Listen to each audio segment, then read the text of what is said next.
Hey Tim, how are you doing today? I'm good, Noah. How's it going with you? I'm doing good, thanks, and thanks for joining us. I'd love to kick it off with you just introducing yourself, what you do, and a little bit about Climb as well. Sure. So, good morning, everyone. My name's Tim Popovich. I am the Chief Operating Officer here at Climb Channel Solutions. Been here for about 22 years. I'm responsible for sales here in North America as well as operations globally for our company. Awesome. And a question I have, and I imagine others might as well, the distinction of Climb Channel Solutions versus Climb Global Solutions. Is it just simply a kind of a division, or how do those two entities kind of interact? Yeah, so one is the parent company of the other, right? So Okay. if you've known Climb back in the day, we used to be named Lifeboat Distribution, and our parent company was Wayside Technology Group. When we changed our company name to Climb Channel Solutions, we also changed the parent company name from Wayside Technology to Climb Global Solutions. So Climb Global is just the parent company. Okay, got it. That makes sense. And obviously channel in the name has a pretty specific definition, in the tech world. But the conversation today is kind of around that definition and how that's changed over time. And you I think have particularly good a particularly good person for the conversation due to your time at Climb and probably seeing a lot of that Mhm. evolution. I know, generally thinking back to the early days, the concept of distribution was based on physical, CD-ROMs and things that had to be warehoused and shipped, right? Which makes a ton of sense when you think about kind of where it originated. But it's been a very long time since that was there was much of that going on. I'm sure you still have some that are shipping physical products, but I hope it's a small percentage.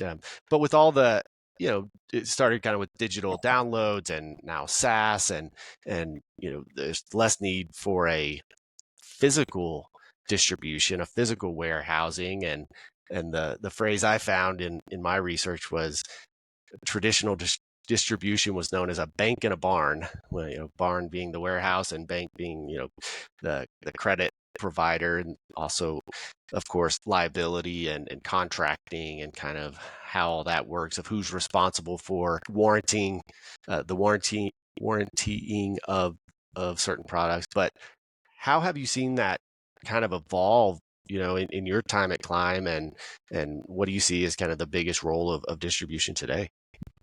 Well, first, you make me feel old. But it's true. I mean, I started here in October of 2003. Um, we had CDs delivered in jewel cases, right? And that's how you received your software. Yep. Software was on hardware. It was a crazy thing. And most of the resellers that were out there, they were generally box pushers, right? You had an end user who was making a purchase from a reseller. The reseller purchased from the distributor because the distributor did have stock. I'm not sure it was really ever, their desire to utilize distribution, but that's where the products were available. So, as the reseller community evolved from a reseller to a value added reseller to a managed service provider, distribution also needed to evolve as well, right? So, technology itself moved from physical hard software on physical hardware to electronic download, as you mentioned. There are still some physical products that we do sell. They're more, I'd say, like accessories or hardware components to a software solution, right? So we do sell Sophos firewalls, right? A firewall is a physical piece of hardware. We're still needed for that, right? We do warehouse some hardware and some hardware components that go along with our software solutions. But the need for distribution has absolutely evolved, right? And maybe some of those companies have utilized distribution as credit. I think the manufacturers more realize the need for distribution, right? Because most manufacturers And we talk about channel and how channel exists because of distribution. A lot of times channel still exists without distribution. We still see a lot of manufacturers out there that are trying to have direct relationships with end users. There's manufacturers out there trying to have direct relationships with VARs. And then, another route to market for these guys would be to utilize distribution. And as the manufacturers grow, they feel like distribution is a way for them to scale. And they don't always, I think maybe sometimes, their standard terms, if they're going to work directly with the VAR, directly with the end user, are, hey, we have a standard net 30 option, right? If you're going to be on credit, otherwise you can pay via credit card. The utilization of distribution is, well, hey, distribution can add value by acquiescing to a larger or longer amount of terms. Because you're purchasing multiple products through distribution, you may have a higher credit limit than if you were dealing specifically with one vendor, where Right. you were earning $100,000 a month or $10,000 a month, whatever it might be.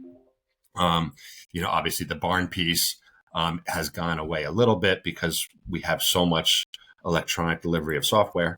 But I think the real value that Climb adds is our capabilities to introduce emerging software to reseller partners, right?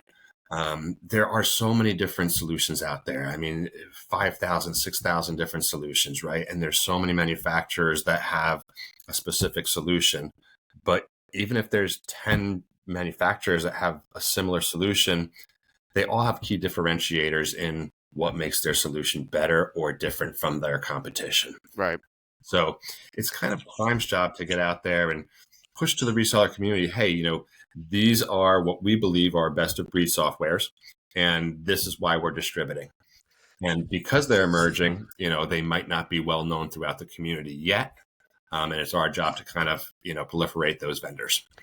Yeah, that makes a lot of sense. And when I started with Krumware about a year and a half ago, I had experience with resellers in my career and kind of knew of distribution as a concept, but I hadn't ever had any direct interfacing with distribution. So initially, when I was wrapping my head around Krumware's business, I'm looking at how a transaction happens for resale, and there's 4 parties involved. And that was kind of blowing my mind because there's the end user customer, there's Krumware, as the reseller in this, there's Climb as distribution, and then there's the software vendor. Mm-hmm. And initially I'm like, this is crazy. There's 2 middlemen here that are just taking a cut, right? That was my initial perception. I'm sure it is for a lot of people. We're one of those, right? So, Yeah. hey, I'm okay with that one. But I'm like, what? Why is there this other party? And for Krumware, we have a lot of resale partners. I mean, I say a lot, not thousands, but a couple dozen that we're registered with and recommend with our clients and things like that. But our largest one is SUSE, and so initially that was my first example of this. Is I'm working with SUSE on an opportunity. We've got the end customer ourselves, and say, okay, cool. So we're gonna get a quote from SUSE, right, and take that to the customer. And it's like, no, you need to get that quote from Climb.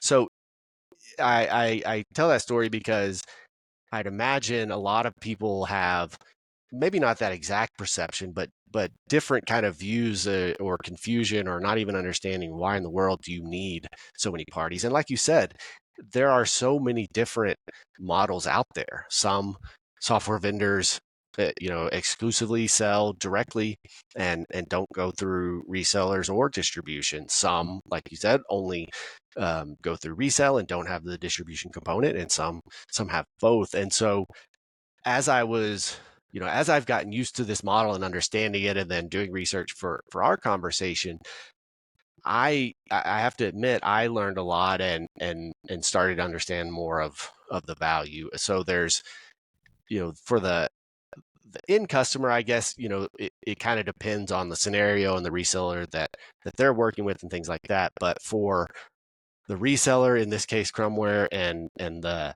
software vendor, in the example I gave of SUSE, I think it does make a ton of sense to work with distribution from our side of things, to have this kind of marketplace that we can go to and request quotes for various things. It makes a lot of sense. Whereas if we were required or obligated to individually go to each software vendor every time we need a quote, that would be really time consuming and cumbersome for us as a small business. So that part of it, I've started to wrap my head around it, and I'm curious, from your perspective, something that I've always scratched my head on a little bit is the VAR, the acronym VAR, value added reseller, because in my experience, a lot of resellers that describe themselves as VARs purely push paper.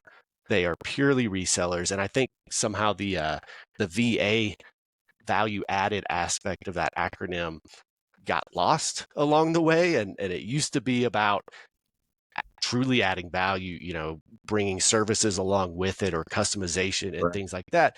And then at some point, resellers that just strictly, push paper, meaning it's a transactional aspect only, and not a services component or any type of customization, are still referred to as VARs. I'm curious to get your take on that. Like, what does a VAR actually mean these days? Well, what does it mean to me, or what does it mean to the reseller? The resellers, they can specify what they'd like to their own end user community, right? But we were literally a catalog company in like 2003 or before 2000, right? We were selling developer tools. That's kind of where we grew up in distribution, was in that development market, where we were selling Intel and Component One and some other similar brands. Embarcadero crosses my mind. Mm-hmm. And like, we were the first ever distributor for VMware. And really? When VMware was introduced, we signed them in 1998. They didn't really get popular until, I think, 2003, when GSX and ESX were released. And all of a sudden, all of these resellers who wanted to sell VMware, they also need to provide the service that went along with the selling of VMware, right? So you're right. Those guys were not just providing the sale of software, but they were also doing install services for VMware. And then we saw a whole bunch of other software brands that came out. People weren't just buying a software to solve a problem. They were looking for a series of softwares that solved a solution, or that created a solution to a problem. And it was very much needed that those resellers become VARs to be able to provide that service. Does everybody do that today? Absolutely not, right? There are still resellers out there that identify as VARs. They're not really providing any service, and they are pushing paper. We see this evolution to MSPs. And I got a bunch of VARs who do know how to deliver services, but now they call themselves MSPs. And they're not actually MSPs either, right? But to their customer, they act like an MSP when they need to act like an MSP, and they act like a VAR when they need to act like a VAR. So, okay, I got you. Sometimes they wear multiple hats. Sometimes, they're maybe pulling the wool over the customer's eyes and just appeasing the customer to get what they need for that specific. Yeah, and like many things, those acronyms take on a life of their own and become, a marketing tool. People have a certain perception of MSP and what that means, and so I, for better or worse, a lot of times worse, tend to be too literal in breaking down things like that. And I'm like you're saying, like, okay, you call yourself MSP, so managed services, but don't do right. But in reality, for most people, it's just a word, and it has a certain connotation. And so, I can understand why it's better or more attractive to just say, hey, we're a VAR, or we're an MSP, rather than get very literal and start breaking down the meaning of the acronym, because they are their own word now. They're almost not even acronyms anymore, right? And for us, I I've struggled a bit in my role to define Krumware, within that kind of spirit of those acronyms, because we are not an MSP in the sense of what I know MSPs to do and what people are typically looking for when they're seeking an MSP.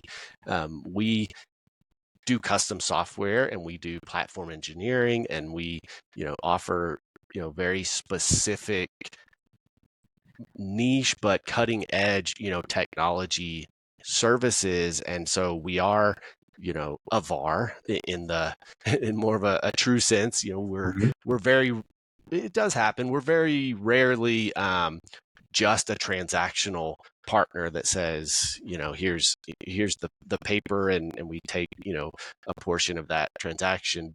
Typically the resale portion of our business comes through engagements with customers and, like you said, providing a solution. Okay, you're trying to do XYZ, it's important to the business for these reasons. We have a team that can help you with that work, whether it's pure consulting or pure hands-on development or somewhere in between.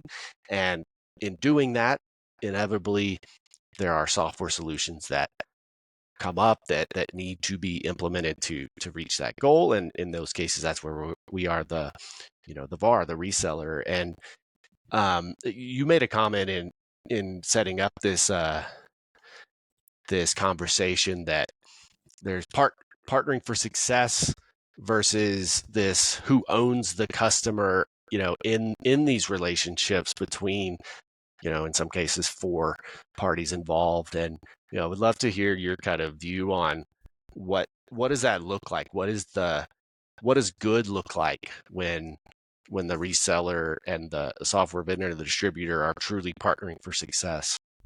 Yeah. So one, let's take a step back. I mean, if I look at Krumware, I view you guys as a service and solution provider. You're like an SSP, right?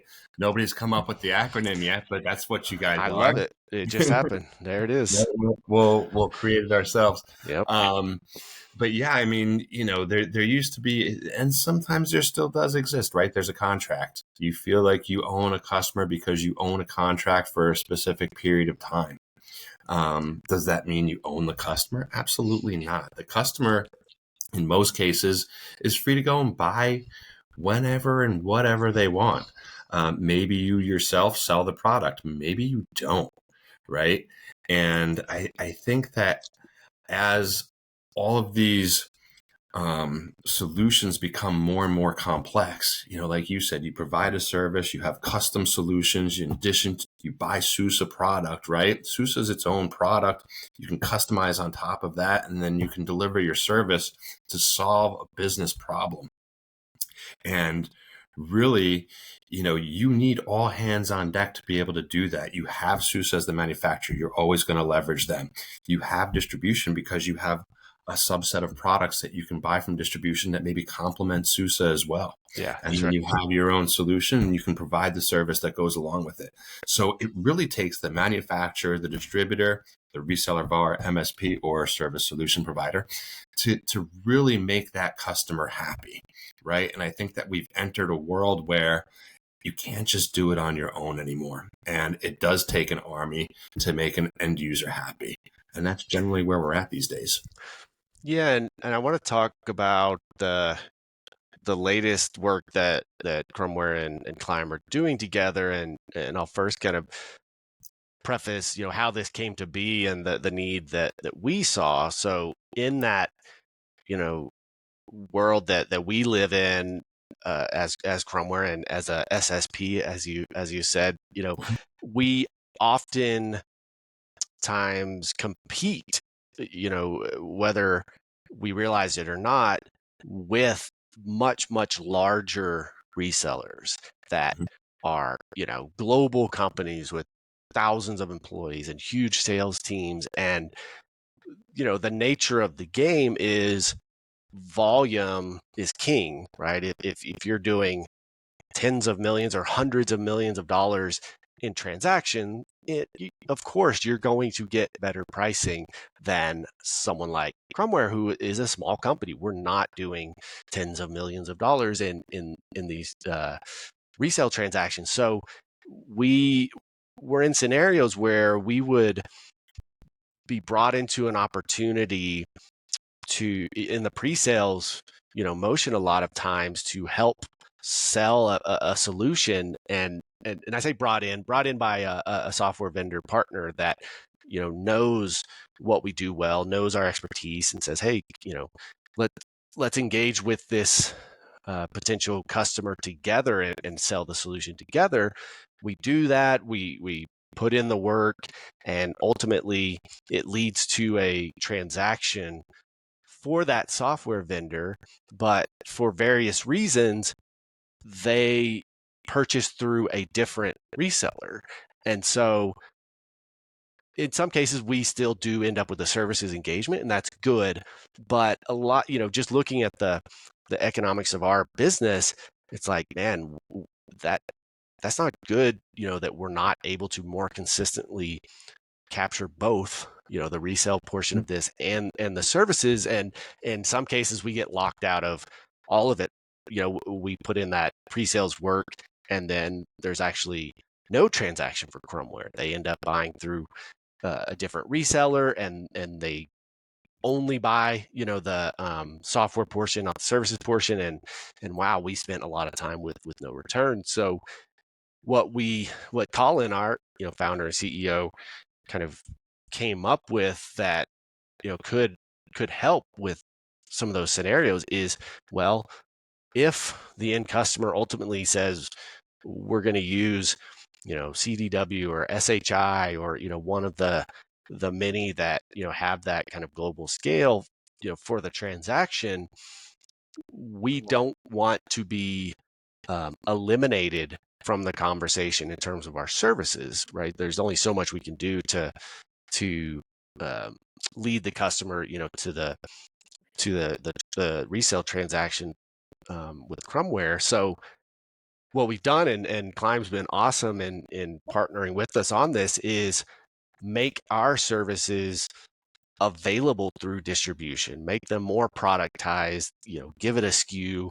And that way, if the end customer says, we're going to use CDW for this transaction, but we'd also like to work with Krumware for the implementation and training and things like that, we say, no problem. Get us in touch. We're happy to partner with other partners. They can actually purchase our services.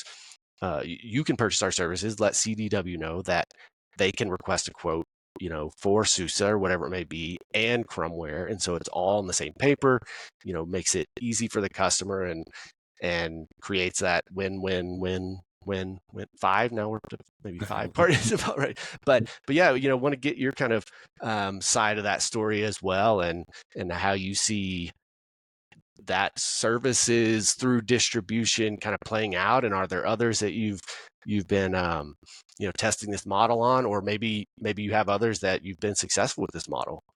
Absolutely. So, I mean, one, I think that having a broad offering is great, right? People work with CDW or SHI because they sell 2,000 and 3,000 different products. If I'm an end customer and I have a need for IT, chances are if I go to one of those two companies, it may likely be available there. But it doesn't mean that they specialize in what they're selling. It just means that they offer it, right? What they don't own is the customer. What they do own is paper with the customer to help that transaction move faster. And that's why we see, customers of yours, or, when you partner with SUSE and you help make a sale, the customer chooses CDW because the path of least resistance to make that purchase is through somebody they already own paper with. Right. And that's certainly an okay thing, right? Of course, you guys would love to make the sale and complete the services. That would be the best day for Krumware. Right. But at least you guys understand that if you're still part of the sale and, you get a piece of, helping the customer out and can make some money in doing so, that's actually a good thing. Climb is the exact same way, right? I mean, if we think about CDW and SHI being the two largest national resellers in the United States, great. That would also mean that Ingram, Tech Data, Synnex, and Arrow would be the only three distributors that exist. Climb only offers 100 brands of software, and we intentionally do it, right? It's one, because of our size. We only have 400 people working for our company, which is a global company. But we can't focus on something if we sell 2 or 3 or 4,000 brands. We really have a lot more focus when we focus on less, right? Less is more. Same in your case, right? When you can focus on a specific subset of products or solutions or services, that makes you guys better at what you do. So when we think about selling SUSE, which is a brand that, Climb does distribute and Krumware does resell, you guys are experts in, providing the solution that goes along with SUSE, and you can provide the service for that solution that goes along with it. So in Climb's eyes and in my eyes, having the experts to be able to provide that service is way better. And not only do I just have to deliver it to Krumware and Krumware's customers, but I can actually deliver it to, the 6,000 customers that Climb works with on an annual basis. And, hopefully it helps Krumware make their business a little bit larger. But it's a business that you guys already specialize in, and you don't have to jump out of your comfort zone or sell other products that you don't necessarily want to sell. Right? Yeah, that's right. We've seen a lot of success, right? So we utilize Krumware for SUSE services. There's a company out there called Loop One that we utilize with SolarWinds services. And then there's 3 other service partners that we utilize for Freshworks services, right? Everybody has a specialization, and we want to help our reseller partners or our service providers scale by offering the services that go along with the software that we actually distribute. Yeah. So you're not alone in doing that, and it's something that we love to do as well, because we're connecting people. That's really what Climb does. We can kind of go all the way back to the beginning of the conversation. It's like we're the middlemen of a transaction. Well, we are, but you're providing value, and now here's where I can provide my value, right? Yep. I'm going to introduce service providers that attach themselves to software manufacturers that have that specialization, and we can actually all together, 1, scale, and 2, make happy end customers by providing the whole solution. Yeah, that makes sense. And where do you see this going next? Like, what's the next iteration of this, channel kind of concept and those relationships? I mean, I think it can go a couple different ways. I mean, we see everything going the way of marketplace, right? Whether it's AWS or Azure or Google Cloud Platform, things can go the hyperscaler route. Climb has our own marketplace. Ingram, Tech Data, Synix, they have their own marketplace. Everybody's going to have something similar.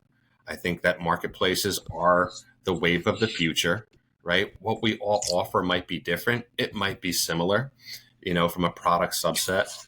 We might not all offer the same manufacturers, but I think we're going to have the same categories of software solutions that we do offer. Yeah. I think the way procurement goes is going to change, but I don't ever think that people are going to stop buying from people. Yeah. This is a relationship business. Yeah. Right. And we trust the people that we're buying from, or we work with them because we trust them. And that part, I don't think is ever going to go away. I sit in a lot of industry events, and they say, oh, distribution's dead. Or, hey, by the year 2029, there's going to be 30% less distributors. Well, that might be possible, but I don't think that really means distribution is going to go away. And inherently, the manufacturers are going to leverage distribution because they want, additional terms. They can't always succumb to the terms of a reseller who has special terms with an end customer. They need us for that.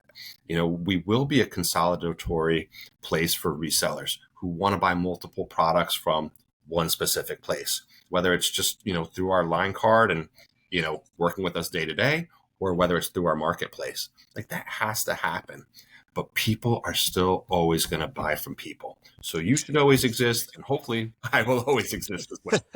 Yeah, I totally agree. I mean, there's efficiencies that can and should be gained, through automation, through AI, through, marketplaces, and making some of the manual steps less cumbersome. But at the end of the day, yeah, I agree. It's unlikely there's ever a scenario where everything's fully automated and there's no people no human element to that relationship and that transaction. So, well, Tim, this was awesome. I appreciate all the insight, and I've certainly learned a lot in the prep and the conversation today, and I think our listeners will as well. So thanks again for joining us, and thanks for the great partnership. Hey, it was a pleasure of mine, Noah. I appreciate it as well. Look forward to talking to you again soon. All right, sounds good. Have a great day, Tim. Thank you. Thanks. You too. Bye. Bye-bye.